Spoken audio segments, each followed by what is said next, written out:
మనం జై భీమ్ సినిమాలోని కథ వినే అయ్యో పాపం అన్నాం. కానీ తమిళనాడులోని అన్నామలై నగర్ పోలీసులు చేసిన రాక్షస కాండ గురించి తెలిస్తే వీళ్ళసలు మనుషులేనా అని ఉమ్మి కూడా వేయడానికి సిగ్గుపడతారు. ఎందుకంటే వాళ్ళు చేసిన దారుణాలు వర్ణనాతీతం.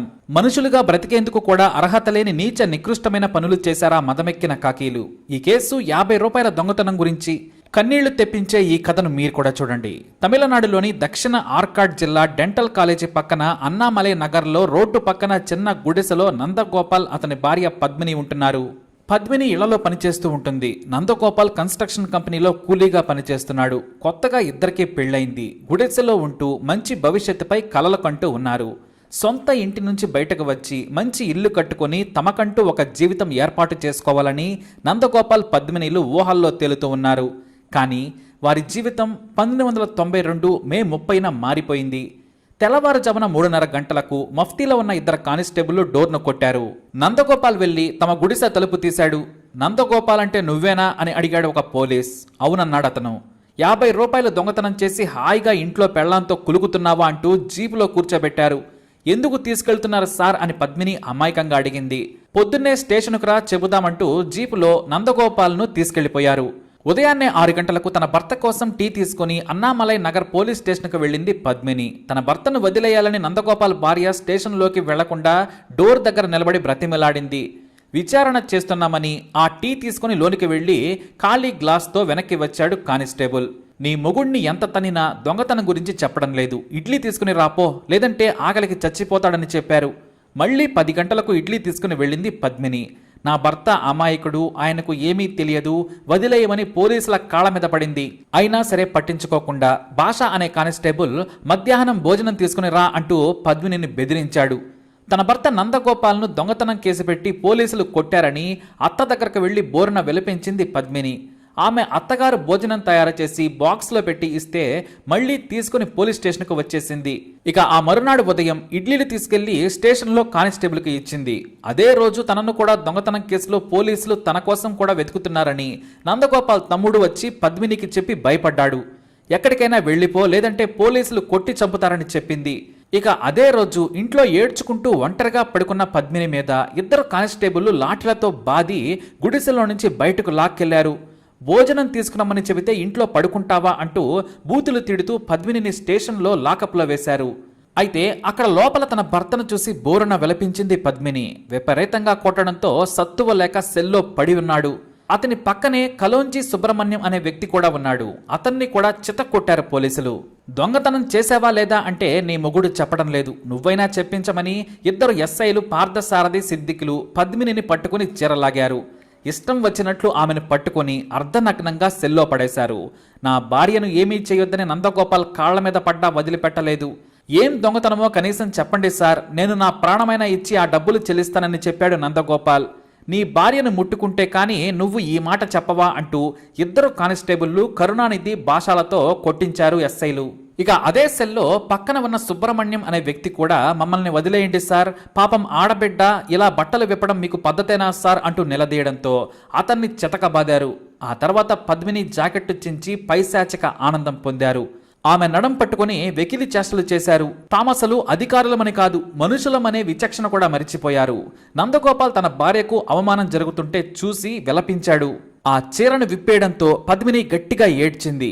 బయటకు చప్పుడు వినిపిస్తే తన్నులు తింటావంటూ 2 సార్లు పద్మినిని తన్నబోయాడు కరుణానిధి అనే కానిస్టేబుల్. అయితే ఇద్దరు మహిళా కానిస్టేబుల్స్ డ్యూటీకి రావడంతో పద్మినిని ఇంటికి వెళ్లి నీటిగా స్నానం చేసి బట్టలు మార్చుకుని రమ్మని చెప్పారు పోలీసులు. ఆమె బయటకు వెళ్లగానే పోలీసులు తనపై చేసిన దౌర్జన్యాన్ని గురించి చెప్పుకొని లేడీ కానిస్టేబుళ్ల ముందు బోరున ఏడ్చింది. అయితే వాళ్ళు ఎస్ఐలు, మేం ఏం చేయలేం, కానీ రాత్రి సమయంలో మాత్రం రావద్దని చెప్పి వేరే పని ఉందని వాళ్ళు బయటకెళ్లారు. కానీ ఇంటికి వెళ్లి జూన్ 1న బట్టలు మార్చుకుని తన భర్తకు భోజనం తీసుకుని స్టేషన్కి వచ్చింది పద్మిని. 19 ఏళ్ల పద్మినిని చూసి ఫుల్లుగా తాగిన ఎస్ఐ పార్థసారథి తన కానిస్టేబుల్ను పిలిచాడు. మనిషికి 50 రూపాయలు వేసుకుని చీరలు మల్లెపూలు తీసుకురా అని సైగ చేశాడు. ఇక్కడ చీరలు అంటే కండోమ్ ప్యాకెట్లనే అర్థం, మల్లెపూలు అంటే మద్యమని. బయటకు వెళ్లిన ఇద్దరు కానిస్టేబుళ్లు అరగంట తర్వాత చీరలు మల్లెపూలు తెచ్చామని చెప్పారు. అప్పటికే సాయంత్రం 7 గంటలవుతోంది. స్టేషన్ వెనుక గదిలో మద్యంను సిద్ధం చేశారు కానిస్టేబుళ్లు. వారి ప్రవర్తన చూసి పద్మిని భయపడింది. ఆమెను కూడా స్టేషన్లో కూర్చోబెట్టారు. వాళ్లు మద్యం తాగుతూ ఉండగా తన భర్తకు భోజనం తినిపిస్తోంది పద్మిని. నువ్వు ఎక్కడి నుంచి వెళ్ళిపో, నువ్వు ఎక్కడే ఉంటే నీకు కూడా ప్రమాదం, సెల్ గేటు తీసేవంది, కనిపించకుండా వెళ్ళు, నన్ను ఎలాగూ చంపేస్తారు, నువ్వైనా ప్రాణాలతో బ్రతకమని మెల్లిగా నందగోపాల్ తన భార్య పద్మినికి చెప్పాడు. పక్కనే ఉన్న మరో నిందితుడు సుబ్రహ్మణ్యం కూడా, నువ్వు వెళ్ళమ్మా, వీళ్ళు నీచులు, అసలు నువ్వు భోజనం తీసుకుని ఎందుకు వచ్చావు, నువ్వు ఇంటికి వెళ్ళినప్పుడు పెద్దవాళ్లను తీసుకుని రావాల్సింది, నువ్వు అనవసరంగా వచ్చావని పద్మినిపై కోపడ్డాడు సుబ్రహ్మణ్యం. లేదన్నా, మా ఆయనను ఇలా వదిలేసి నేను ఇంటి దగ్గర ఎలా ఉంటానని కన్నీళ్లతో చెప్పడంతో సుబ్రహ్మణ్యం సైతం కన్నీళ్లు పెట్టుకున్నాడు. ఇంతలో కానిస్టేబుల్ కరుణానిధి వచ్చి, ఏంట్రా ఏమో చెబుతున్నావంటూ తిన్నది చాలని భోజనం బాక్స్ని లాక్కుని బయటపడేశాడు. ఇక ఆ తర్వాత ఇద్దరు మహిళా కానిస్టేబుల్స్ వచ్చారు. సార్, మహిళ ఉంది కదా, ఆమెను స్టేషన్లో ఉంచితే మేము రాత్రికి ఇక్కడే ఉంటాం, వదిలేస్తే ఇంటికెళ్తాం సార్ అని ఎస్ఐకి చెప్పారు వారు. ఆమెను విచారించాల్సి ఉంది, మీరు పక్క థియేటర్లో ఉన్న ప్రశాంత్ రోజా మూవీ చెంబారతి నడుస్తోంది, వెళ్లి చూసి అటు నుంచే ఇంటికి వెళ్ళండి అని చెప్పాడు. పద్మినిని విచారించి పంపేస్తామని చెప్పారు. కానీ పద్మిని మాత్రం, నేను మీతో వస్తాను, కావాలంటే మళ్లీ రేపు స్టేషన్కు వస్తానని లేడీ కానిస్టేబుల్ దగ్గరకు వెళ్లి బ్రతిమలాడింది. ఎస్ఐలు ఇద్దరు కూడా లోపల తాగుతున్నారని గ్రహించిన మహిళా కానిస్టేబుళ్లు, సార్ మేము పద్మినిని తీసుకెళ్తున్నామని చెప్పారు, మేము పద్మినిని మళ్లీ రేపు తీసుకొస్తాము, ఆమెను మాతో పంపమని కోరారు. ఎస్ఐ మహిళా కానిస్టేబుళ్లను బూతులు తిట్టి, మీరు వెళ్లిపోమని చెబుతుంటే పద్మినిని ఎందుకు తీసుకెళ్తున్నారని ఆగ్రహం వ్యక్తం చేశారు. దీంతో చేసేది లేక పద్మినిని స్టేషన్లోనే ఉండమని చెప్పి వారు వెళ్లిపోయారు. ఆ తర్వాత రాత్రి 10 గంటలకు ఎస్ఐ పార్థసారథి ఫుల్లుగా తాగి సెల్లోకి వచ్చాడు. అప్పుడే బయటకు వెళ్లేందుకు పద్మిని మూత్రం వస్తుంది సార్ అని అడిగింది. నన్ను చూడగానే నీకు మూత్రం వస్తుందా అంటూ నందగోపాల్కు బేడీలు వేసి పద్మినిని స్టేషన్ వెనుక ఉన్న ఖాళీ ప్రదేశంలోకి తీసుకెళ్లారు. మూత్రం పోయమని 4 పోలీసులు నిలబడి ఆమెను కోరారు. భర్త నందగోపాల్ కూడా వారి పక్కనే ఉన్నాడు. సార్, మనం మగవాళ్లం ఉండగా ఆమె ఎలా మూత్రం పోస్తుంది సార్, మీరు మరీ మానవత్వం లేకుండా అడుగుతున్నారని దీనంగా అన్నాడు. వెంటనే ఎస్ఐలు ఇద్దరు, నువ్వే మాకు మానవత్వం గురించి చెబుతున్నావారా అంటూ విపరీతంగా కొట్టారు. దీంతో నందగోపాల్ బోరున ఏడ్చాడు. నా భర్తను కొట్టొద్దని విలపించింది పద్మిని, ఇప్పుడు చూడరా అంటూ ఎస్ఐ తన వాళ్లకు సైగ చేశాడు. వాళ్లలో ఒక ఎస్ఐ పద్మిని చేతులు పట్టుకోగా ఇద్దరు కానిస్టేబుళ్లు కాళ్లు పట్టుకున్నారు. ఇప్పుడు చూడమంటూ లాఠీని పద్మిని ప్రైవేటు భాగంలోకి చొప్పించాడు. ఆమె గట్టిగా ఏడ్చింది. నా భార్యను ఏమీ చేయొద్దు సార్ అంటూ కన్నీళ్లు పెట్టుకున్నాడు నందగోపాల్. స్టేషన్లో ఉన్న సుబ్రహ్మణ్యం కూడా, సార్ పాపం వదిలేయండి సార్ అన్నాడు. ఆ తరువాత వదిలేయాలా, అనుభవించకుండా ఎలా వదిలేస్తామంటూ కన్నోం పెట్టుకున్నాడు ఎస్ఐ. పద్మినిని వివస్త్రను చేసి అప్పుడే ఆమెపై దారుణంగా అత్యాచారం చేశాడు. ఆ తరువాత మిగతా 3 పద్మినిని కనికరం లేకుండా చెరిచారు. అది కూడా ఆమె కట్టుకున్న భర్త నందగోపాల్ ముందే. ఆ ఘటన చూసి కళ్ళు మూసుకొని రోధించాడు నందగోపాల్.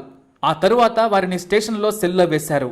అప్పటికి ఆమె నగ్నంగా ఉంది. పద్మినికి కేవలం లంగా మాత్రమే ఇచ్చి కట్టుకోమన్నారు. కాసేపటికే ఆమె స్పృహ కోల్పోయింది. మరో సెల్లో నందగోపాల్ను సుబ్రహ్మణ్యంను ఉంచారు. రాత్రి సమయంలో మెలకువ రావడంతో తన భర్త ఎక్కడని విలపించింది. మేము ఎంత అనుభవించినా నీకు మొగుడే కావాలా అంటూ నందగోపాల్ని తీసుకొచ్చి ఆమె దగ్గర పడేశారు పోలీసులు. అతనికి కనీసం ఓపిక కూడా లేదు. విపరీతంగా కొట్టడంతో ఒంటిపై చర్మం తేలి ఉంది. దాహం దాహం అంటూ ఏడుస్తున్నాడు. సార్, కాసిన్ని మంచినీళ్లు ఇవ్వమని కోరగా, ముద్దిస్తేనే ఇస్తామంటూ పోలీసులు నవ్వుతూ వెటకారం చేశారు. అప్పటికే అత్యాచారం చేశారు. ఇక ముద్దుదేముందని ఎస్ఐకి ముద్దు పెట్టి మరీ నీళ్ల కుండలో గ్లాసును ముంచి తీసుకుని వస్తూ ఉండగా ఎస్ఐ ఆమె గ్లాసును విసిరేసి గట్టిగా పట్టుకున్నాడు. ఎంతైనా 19 ఏళ్ల అందంలో గట్టితనం ఉంటుందని మళ్లీ ఆమెను కింద పడేసి చెరచబోయాడు. ఇక లాభం లేదు అనుకుని తిరగబడింది పద్మిని. నీ సంగతి చూస్తానురా అంటూ గట్టిగా చేతిని కొరికింది. నొప్పికి విలవలాడుతూ కేకలు పెట్టాడు ఎస్ఐ. ఇప్పుడు మీకు నొప్పి తెలుస్తుందా అంటూ పద్మిని కాళీమాతలా రెచ్చిపోయింది. ఇద్దరు కానిస్టేబుళ్లు ఆమె మీదకు లాఠీలతో వచ్చినా ప్రతిఘటించింది. చంపితే చంపండిరా అంటూ వారి జుట్టు పట్టుకుని కొరుకుతూ భయపెట్టింది. దీంతో నందగోపాల్ను వేరే స్టేషన్కు తీసుకెళ్తామని చెప్పారు. ఎస్ఐలు బయటకు వెళ్లగానే మహిళా కానిస్టేబుల్ స్టేషన్కు వచ్చారు. బట్టలు చిరిగి ఉన్న పద్మినిని చూసి షాక్ అయ్యారు. ఆమెకు బట్టలు ఇచ్చి, ఇదేం పద్ధతి సార్ అంటూ డ్యూటీలో ఉన్న ఎస్ఐపై సీరియస్ అయ్యి ఆమెను బయటకు తీసుకుని వెళ్లి వదిలేశారు. పద్మిని ఏడుస్తూ బస్టాండ్కి వెళ్ళింది. అక్కడ తమ కాలనీలో ఉండే ఆటో డ్రైవర్ గమనించాడు. నువ్వు నందగోపాల్ భార్యవు కదా అన్నాడు. స్టేషన్లో ఆత్మహత్య చేసుకున్నాడని నీ భర్త శవాన్ని బయట ఉంచారు. జనం గుమిగుడి ఉన్నారు. నువ్వు అక్కడకు వెళ్తే నిన్ను కూడా మళ్లీ స్టేషన్లో వేస్తారు. నువ్వు ఎవరికైనా పెద్దవాళ్లకు చెప్పు, లాయర్ ఉంటే మంచిదని చెప్పాడు. వారికి తెలిసిన లాయర్ దగ్గరకు వెళ్ళగా అతను ఇంట్లో లేడని చెప్పడంతో ఆటో డ్రైవర్ కాళ్ల మీద పడి సాయం చేయమని కోరింది పద్మిని. అతను ఎంఆర్ఓ ఆఫీస్కి తీసుకెళ్లిపోయాడు. ఆమె ఎంఆర్ఓ దగ్గర తన కథ చెప్పి ఏడ్చింది. నీకు న్యాయం చేయగలిగేది ఆర్డీఓ మాత్రమే, నా పవర్ సరిపోదని చెప్పాడాయన. ఆమె ఆర్టీఓ దగ్గరకు వెళ్లి గోడు చెప్పుకొని సొమ్మసిల్లిపోయింది. పద్మినిని ప్రభుత్వ ఆసుపత్రిలో చేర్పించిన ఆర్డీఓ స్పృహ వచ్చిన తర్వాత ఆమె స్టేట్మెంట్ ను రికార్డు చేసుకున్నాడు. అదే రోజు జిల్లా కమ్యూనిస్టు ప్రధాన కార్యదర్శి బాలకృష్ణన్, అతని భార్య ఝాన్సీ రాణి పద్మిని విషయం తెలుసుకొని ప్రభుత్వ హాస్పిటల్కు వెళ్లి పరామర్శించారు. ఆమె కథ విని కన్నీళ్లు పెట్టుకుని పద్మినిని తీసుకెళ్లి జిల్లా ఎస్పీ ఆఫీస్కు వెళ్లారు. ఎస్పీ ఆమె చెప్పింది విని ఏఎస్పీని కలవమన్నాడు. అతను చిదంబరం టౌన్ ఎస్ఐ రామలింగానికి ఫోన్ చేసి పద్మిని స్టేట్మెంట్ రికార్డు చేసుకుని కేసు ఫైల్ చేయమని ఆదేశించాడు. కానీ ఆ సదరు ఎస్ఐ తన డిపార్ట్మెంట్ వాళ్లే కాకుండా తెలిసిన పోలీసులు కావడంతో కేసు నమోదు చేయకపోగా డ్యూటీలో భాగంగా వ్యవహరించారని నివేదిక రాశాడు. ఇక అప్పటికే ఈ విషయం మీడియా ద్వారా లీక్ అయిపోయింది. కమ్యూనిస్టు నాయకులు, ఐద్వా మహిళా నాయకులు జిల్లాలో ధర్నాలు చేశారు. 50 రూపాయల దొంగతనం పేరుతో నందగోపాల్ను పోలీస్ స్టేషన్లో కొట్టి చంపారు. భర్తను కాపాడుకునేందుకు వెళ్లిన పద్మినిని దారుణంగా అత్యాచారం చేసి చర్యలు తీసుకోవడం లేదని రాష్ట్ర వ్యాప్తంగా ఆందోళనలకు పిలుపునిచ్చారు. ఈ వార్త మీడియాలో సైతం రావడంతో ప్రభుత్వం విచారణ కమిషన్ వేసింది. దీంతో ఆర్టీఓ విచారణ, ఏఎస్పీ వేసిన విచారణలు ఆగిపోయాయి. కానీ బాంబే అబ్జర్వర్ అనే పత్రికలో విపులమైన ఆర్టికల్ వచ్చింది. స్టేషన్కి వెళ్లిన బాధితురాలిని తమిళనాడు పోలీసులు ఎలా అత్యాచారం చేశారో చూడండి ఘాటుగా రాసింది. పనికిరాని 50 రూపాయల కోసం మనిషిని చంపారు. భర్త ముందే తాగి సోయి లేకుండా మురగాళ్లలా పోలీసులు మహిళను అత్యాచారం చేశారు. జనం సొమ్ముతో జీతాలు తీసుకుంటూ అచ్చోసిన ఆంబోతుల్లా కాకి బట్టలు వేసుకున్న రాక్షస కాండ చేశారని ఏకిపారేసింది. దీనికి అదే పోలీసులతో విచారణ చేసినా న్యాయం జరగదు. పద్మినికి న్యాయం జరగాలి అంటే సిబిఐ విచారణ చేయాలని ఏకిపారేసింది ఆ పత్రిక. ఈ కథనం చూసిన తమిళనాడు డీజీపీ పద్మిని ఏమీ పతివ్రత కాదంటూ నోరు జారాడు. మళ్లీ ఆ పత్రిక చదువుకున్న పెద్ద మనిషి పెద్ద పదవిలో ఉండి వాడిన భాష చూడండంటూ విమర్శించింది. డీజీపీ మాటలను మీడియా ఏకిపారేయడంతో కొంతమంది కమ్యూనిస్టు నాయకులు పద్మిని చేత హైకోర్టులో పిటిషన్ వేయించారు. పద్మిని కథ విన్న న్యాయమూర్తులు షాక్ అయ్యారు. ఏం మనుషులయ్యా మీరు? ఉద్యోగాలిచ్చి జీతాలిచ్చింది ప్రజలకు సేవ చేయమని, ప్రజలను మీ ఉద్యోగాలతో తొక్కేయమని కాదంటూ నాటి యువ ఎస్పీ శ్రీమతి లతికా శరణ్తో విచారణ కమిటీ వేసింది కోర్టు. ఆమెకు 4 రోజుల సమయం ఇచ్చి పోలీసులు నిజంగానే తప్పు చేశారా లేదా తేల్చాలని, అసలు నందగోపాల్ ఎందుకు చనిపోయాడు, నిందితుడిని ఎందుకు కోర్టుకు తీసుకెళ్లలేదో తేల్చాలని ఆదేశించింది. కానీ తనకు 3 నెలల సమయం కావాలని లతిక కోరింది. మొదట నెల సమయం ఇచ్చి ఆ తర్వాత మరికాస్త సమయాన్ని పొడిగించింది కోర్టు. లతిక ఇచ్చిన సమగ్రమైన రిపోర్టుతో ఎస్ఐలు పార్థసారథి సిద్దిక్, అలాగే కనికరం లేని కానిస్టేబుల్ కరుణానిధి భాషలను నిందితులుగా తేల్చి 10 ఏళ్ల జైలు శిక్ష విధించింది కోర్టు. శిక్ష పడక ముందే సుప్రీంకోర్టుకు వెళ్లి నిందితులు బెయిల్ కూడా తెచ్చుకున్నా వారిపై సెక్షన్ 302 ఎందుకు పెట్టలేదని కోర్టు ఆ తర్వాత వారికి పడ్డ శిక్షను సమర్థించింది. హత్య కేసు నమోదు చేసి ఉంటే ఉరిశిక్ష వేసేవాళ్లమని కోర్టు ఘాటుగా వ్యాఖ్యానించింది. నిందితులు 10 ఏళ్లు జైలు శిక్ష అనుభవించి బయటకు వచ్చారు. ఇది జై భీమ్ను మించిన కథ.